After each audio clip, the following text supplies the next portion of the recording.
Hey guys, today I'm going to be taking some pre-cut twill and transforming it into a finished patch with a nice Merrow edge without using a Merrow machine. Stay tuned to find out how.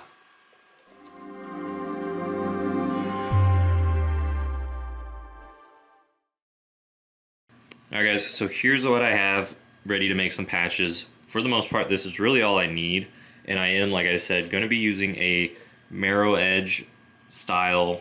It's a fake Merrow edge, but it does look very nice. It's a nice finishing touch. These are made by Fuller Embroidery Works, and I'll put a link in the description below. But simply, they do have a couple sizes, and I believe they do also have custom options. So you can do circles, rectangles, name tags, badges, whatever. They have a bunch of different options you can check out there. So, alright, so first thing I have here are my bobbin threads. Typically, I like using these MagnaGlide bobbins that are magnetically held into the casing.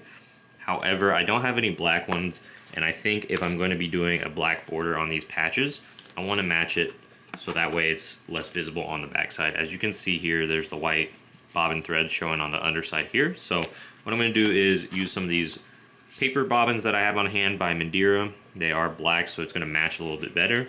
If not, you're fine using a white bobbin thread.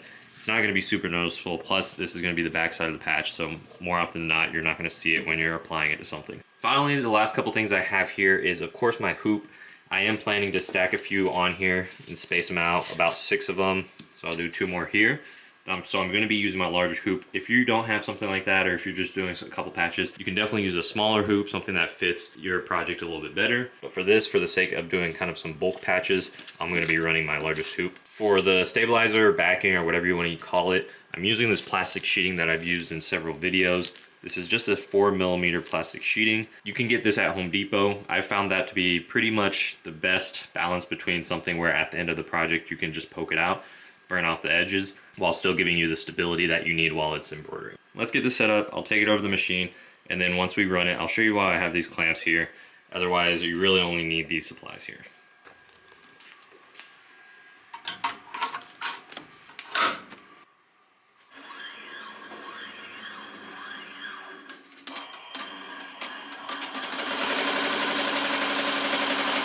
Alright, so as this stitches out, you'll see right here, since there's not much weight, we're getting a little bit of bouncing in the hoop. So that's essentially what these clamps are for. They're not super heavy, they're fairly light, but while running these, simply just put a couple clamps on here and you'll notice the difference immediately.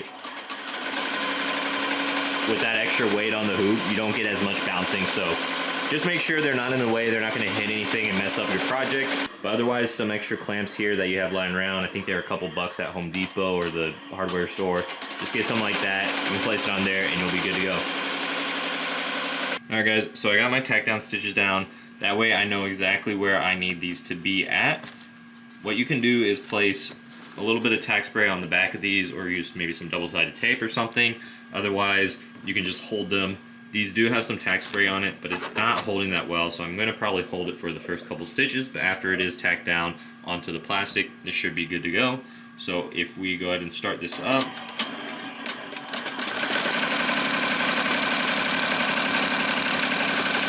and we get the first couple stitches in there, it should hold in pretty well. And what it's going to do next is basically for every single one of these, all 6 of them, it's going to go ahead and put down the tack down stitch first, and then it's going to come back and do the final stitches.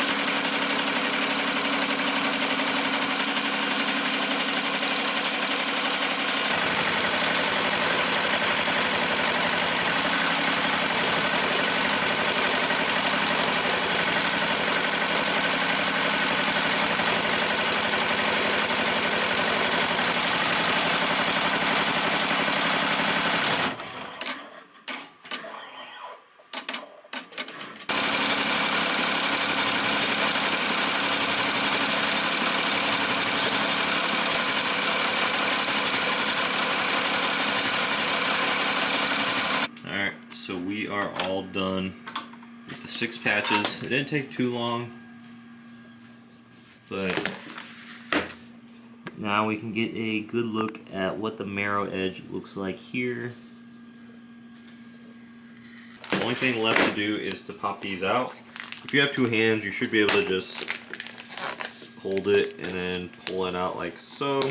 And then pretty much you have a patch ready to go. You can also peel the plastic on the inside here as well.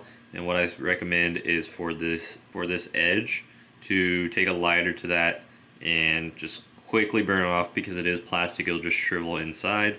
But don't hold it on there for too long because it will burn the polyester thread as well. So like I said, just give me a second. I'm going to clean these all up and then I'll give you guys the final results.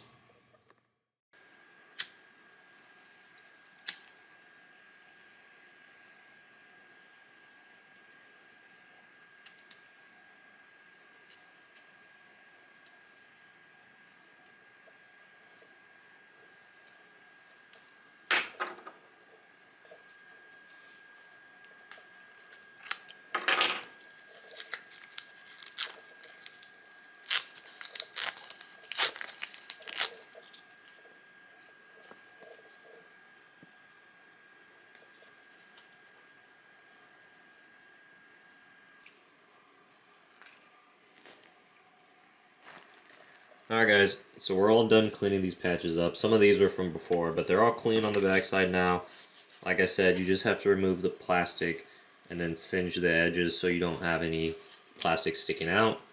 Anyways, I think this is a really quick and easy way to make some patches look really nice, take it to the next level from using satin stitches. I'll put the link in the description to the Fuller Embroidery Works website where you can check out all the different patches. I believe they also have some foam, some puff 3D things as well you can check out, and it's all very reasonably priced. I think this pack was maybe a couple bucks, so definitely check them out.